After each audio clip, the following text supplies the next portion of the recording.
Oggi siamo a Spilimbergo, siamo proprio davanti alla porta occidentale dell'antica cinta muraria e siamo ospiti dell'edicola Atena gestita da Alessandra e Paolo Colonnello. Il settimanale Friuli oggi in edicola con molti interessanti servizi dedicati, in particolare c'è la controcopertina dedicata all'incontro dei friulani nel mondo che si terrà a Valvasone Ardene e poi naturalmente all'interno anche servizi ad esempio sulla partecipazione dei ragazzi alla vita democratica del paese, i consigli comunali dei ragazzi.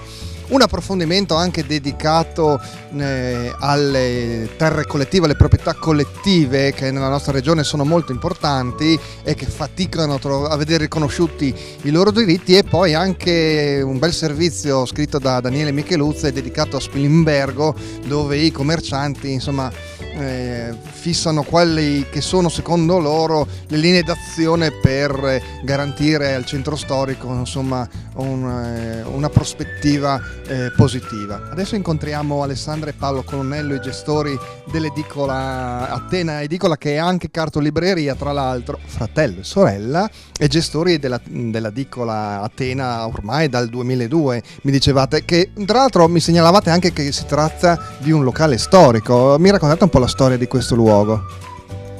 Qualche anno fa c'è stato dato dalla regione il riconoscimento di locale storico, perché appunto è un locale che ha più di 50 anni, quindi abbiamo avuto la targa, sì.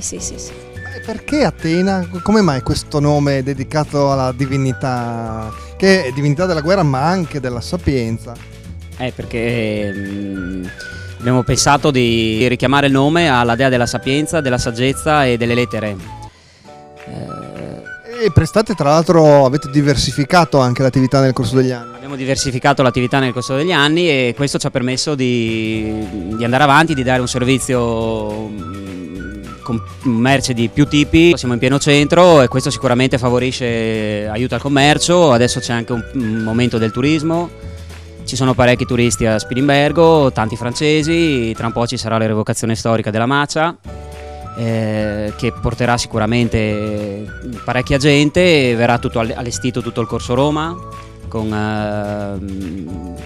decorazioni in modo tale da rievocare proprio la storia. Ci sarà la sfilata. Oggi il settimanale Il Friuli è in edicola con vari argomenti, accompagnato anche dal mensile Green, che è un mensile che si occupa di tematiche ambientali legate all'agricoltura eccetera, e in particolare richiama in copertina la notizia dedicata alla possibile inclusione del tagliamento tra i siti tutelati dall'UNESCO nell'ambito delle biosfere. Lei cosa ne pensa a riguardo?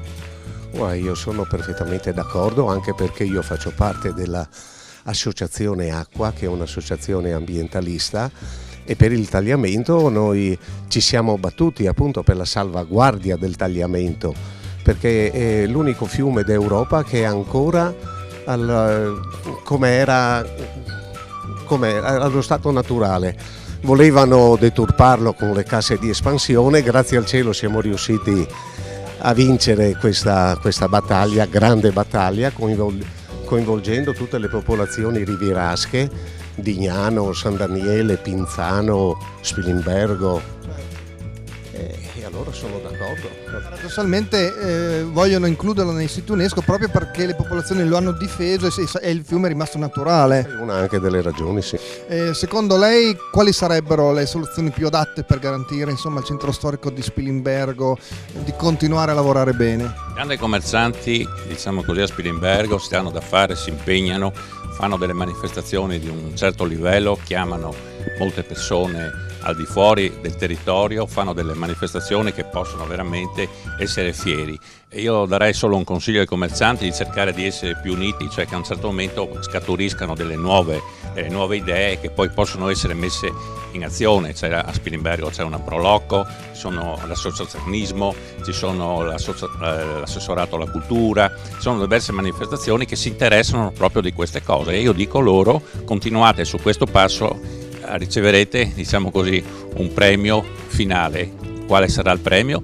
Tanta gente viene a Spilimbergo, compra, tanta gente vede la città di Spilimbergo pulita, tanta gente vede la città di Spilimbergo ricca. Ci sarebbe da mettere fuori forse qualche mosaico da qualche parte, no? Per valorizzare di più la città, comunque andare avanti su questa strada. Come si vive a Spilimbergo? Benissimo. È una cittadina vivace, no? Mi pare.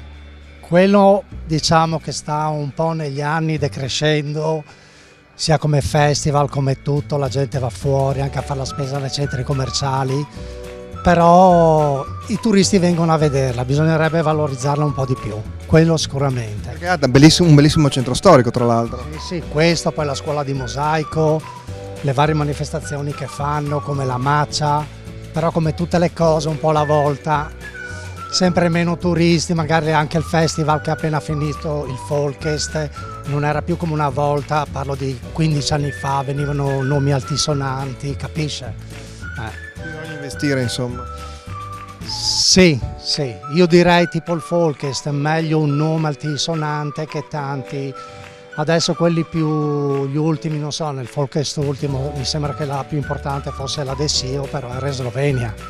Secondo me Spilimbergo è un paese tranquillo dove si vive sereni, i servizi forniti sono buoni e magari ci possono essere dei problemi di gestione sotto certi punti di vista. Abbiamo visto per esempio la Crazy Cup che è stata fatta qualche giorno fa. Da ultima notizia sarà l'ultimo evento e questo qua per via di vari problemi di autorizzazioni e questo un po' dispiace perché attirava molta gente ed era insomma anche per i cittadini Spilimbergo era un punto di ritrovo anche per i giovani. Credo che per la candidatura ai siti UNESCO sia una cosa molto importante per Spilimbergo, stiamo lavorando veramente per la città nel mio ruolo ma anche con l'amministrazione comunale in modo tale da arrivare ad una definizione anche di questo aspetto che riteniamo importantissimo per lo sviluppo della zona, una zona che ultimamente ha avuto delle sofferenze molto grandi per quanto riguarda l'occupazione e abbiamo quindi bisogno di una rinascita tra virgolette proprio per capire veramente i progetti futuri che potranno interessare il nostro territorio e che potrebbero portare ad uno sviluppo importante. E da questo punto di vista anche la tutela del tagliamento e la sua valorizzazione in chiave ambientale potrebbe essere un ulteriore balzo in avanti. Quello è senza dubbio, in quanto veramente abbiamo un fiume unico, si può dire, non solo in Europa ma in tutta la regione, che mantiene le sue caratteristiche, il suo habitat anche naturale e naturalmente anche con le zone SIC Natura 2000 che sono state individuate nel territorio si riesce comunque ad avere un fiume che veramente mantiene le caratteristiche di un tempo ed è difficile al giorno d'oggi con tutto quello che sta succedendo e naturalmente sappiamo come sia difficile mantenere questo territorio intatto. La qualità della vita a Spilimbergo? Ottima, 10 lode. E lei tra l'altro mi diceva che non è neanche, diciamo, è arrivato a vivere a Spilimbergo, da dove? Dalla zona di Conegliano.